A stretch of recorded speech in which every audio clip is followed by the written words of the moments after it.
నమస్కారం రాజు. నమస్కారం. ప్రస్తుతం తిరుపతిలో మీరు చూసినట్టయితే చాలా వరకు కూడా చాలా మార్పులు జరిగాయి.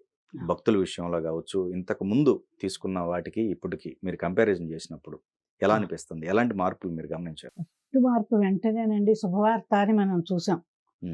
ఏమిటంటే ఇంతకుముందు పెద్దలు అంటే మేము కూడా సీనియర్ సిటిజన్సే కాబట్టి అంతకుముందు మేము వెళ్ళలేకపోయేవాళ్ళం అండి. ఏదో బుక్ చేయమనేవారు, అది బుక్ అవ్వదు. ఆన్లైన్ బుకింగ్లు అవి పెట్టారు. అలా చాలామంది బాధపడ్డారండి. బుక్ అవట్లా అని పాపం ఎవరు వెళ్ళలేకపోయారు చాలామంది. అది నిజంగా అద్భుతం అండి. వెంటనే ఆ పని చేసినందుకు నేను చాలా సంతోషపడుతున్నాము. ఇప్పుడు ఫ్రీగా అక్కడికి వెళ్ళి పలానా టైంలో పెడితే మనం వెళ్ళిపోవచ్చు, ప్రాబ్లం ఉండదు. అదొకటి చేశారండి. ఇప్పుడు ఈ ఎంప్లాయీస్ని అందరినీ కూడా ఎవరిని మార్చాలో వాళ్ళని మార్చేస్తారు. మారుస్తూనే ఉన్నారు, స్టార్ట్ చేశారు అనుకుంటా. ఈ దేవాలయాల్ని ఎంత భ్రష్టు పట్టించాలో, తిరుపతిని అయితే భ్రష్టే పట్టించాడండి అక్కడ. ఏంటండి అదేంటి 10,000 రూపాయలు టికెట్ దివ్యవాణిని పెట్టాడు కదండి. 10,000 రూపాయలు టికెట్ పెట్టి ఎంత దోచుకున్నారండి అసలు. 10,000 ఒక్కొక్కళ్ళకి ఎంత తప్పండి. ఎప్పుడూ లేదు కదా అది.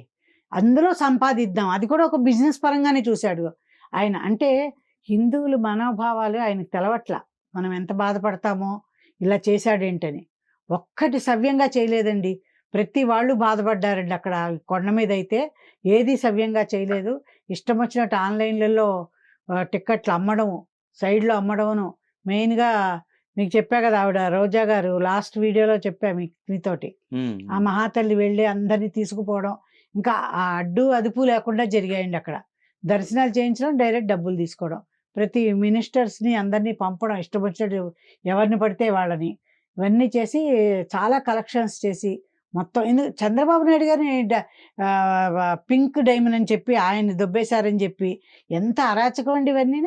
ఎంత చేశాడండి ఆ రమణ మహర్షిని పెట్టి ఆడాడు అయినప్పుడు. ఎంత తప్పుడు పనులు చేసింది. భగవంతుడు మాత్రం వదలడండి. ఎదురు డిక్లరేషన్ ఇవ్వకపోవడమా? నువ్వెవరివి? నీ మనస్ఫూర్తిగా నువ్వు చెప్పాలి. నువ్వు హిందువుని కొలుస్తున్నావా, లేకపోతే నువ్వు క్రిస్టియానిటీలో ఉన్నావా? నువ్వు రాసి వెళ్ళాలి కదా. ఎందుకు రాసి వెళ్ళా? ఇది కావాలి అది కావాలని చెప్పి ఎటు చెప్పకుండా ఏం చేయకుండా దర్శనానికి వెళ్ళిపోవడం అని తప్పు కదండి. మనసులో లేకపోతే మాత్రం అలాంటివి చేయకూడదండి. హిందువుల మనోభావాలను దెబ్బతీశారు.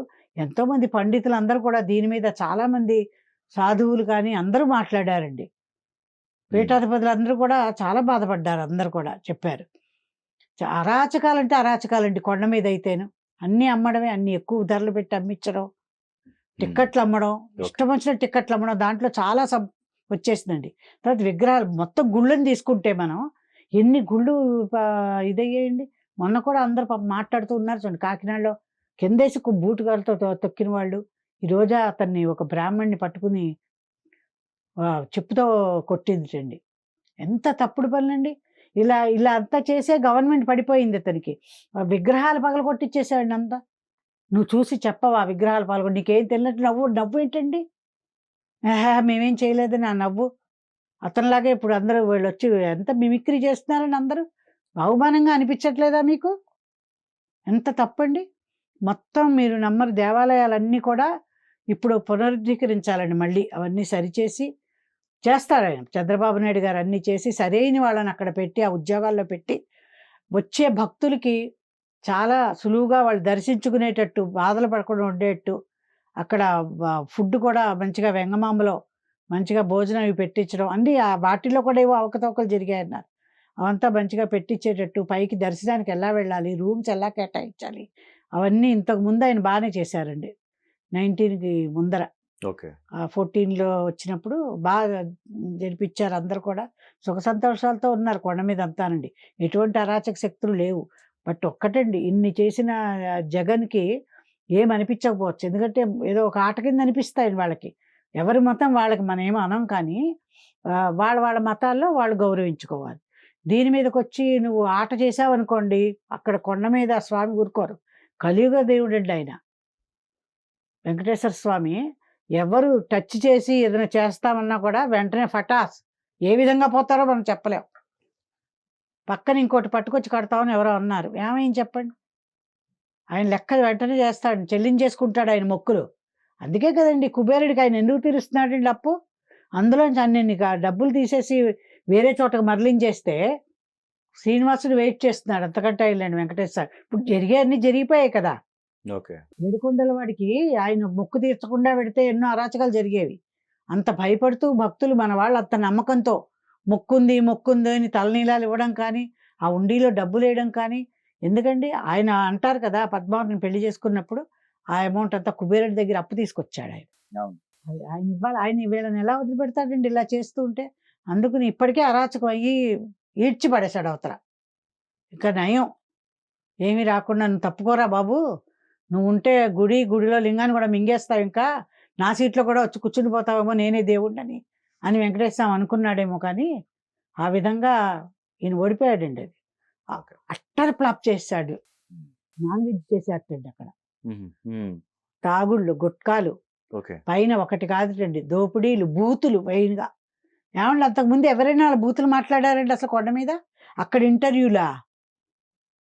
రోజా వెక్కి నవ్వులా? రోజా కరెక్ట్ మనిషి అండి అసలు? ఎలా వచ్చిందండి జబర్దస్త్లో వెకిల్ నవ్వులు నవ్వుతూ సినిమాల్లో పిచ్చి వేషాలు వేసే వచ్చింది ఆమె. ఏం అధికారం ఉందండి ఆమెకి? పతివ్రతలాగా వెళ్ళిపోయి అక్కడంతా చంద్రబాబు నాయుడు గారిని అంటుంది. ఇప్పుడు ఏమో పెట్టి కడుతుందండి మరి? అంటే ఫ్యూచర్ ఏంటని తెలవాలా వీళ్ళకి? 30 ఏళ్ళు మనం కూర్చుంటాం, మన ఎవరిని అడిగేవాళ్ళు లేడు. వీళ్ళకి కాస్త డబ్బులు వేసి పెట్టేద్దాం, ఆ ఓట్లే మనకు వస్తాయి, ఈ విధంగా ఎక్స్పెక్ట్ చేయలేదండి. వీళ్ళంతా సాఫ్ట్వేర్ వాళ్ళు వచ్చి గొనపని దింపేస్తారు వీళ్ళకని. వాళ్ళు వచ్చేసారంతా, అమ్మో ఇది చదువుకోలేని వాళ్ళంతా మభ్య పెట్టేస్తున్నారు, లాభం లేదు, ఎవరెవరు కోట్లు వచ్చాయి కొత్తగా మనం వెళ్ళాలి అని వాళ్ళంతా భద్రపరుచుకునండి పాపం. ఓటు చూసుకుంటూ వాళ్ళందరికీ ఓటు వచ్చే హక్కు చూసుకుని 2-3 సార్లు వాళ్ళు వచ్చి వెళ్ళి వాళ్ళ తల్లిదండ్రుల చేత పిల్లలు అందరూ అమ్మ మేము చెప్తాం, ఇదే ఈ సర్వే అంతా కూడా విన్నానండి నేను. నేను చెప్తా ఎవరి కోట్లు వేయాలో వాళ్ళకే వేయండి. తిరుపతి టికెట్ కూడా దొరకట్లా మాకు, కళ్యాణానికి దొరకట్లా, ఆన్లైన్ అంటారు దొరకవు అసలు. అంటే బ్లాక్లో అమ్మేయడమేనండి.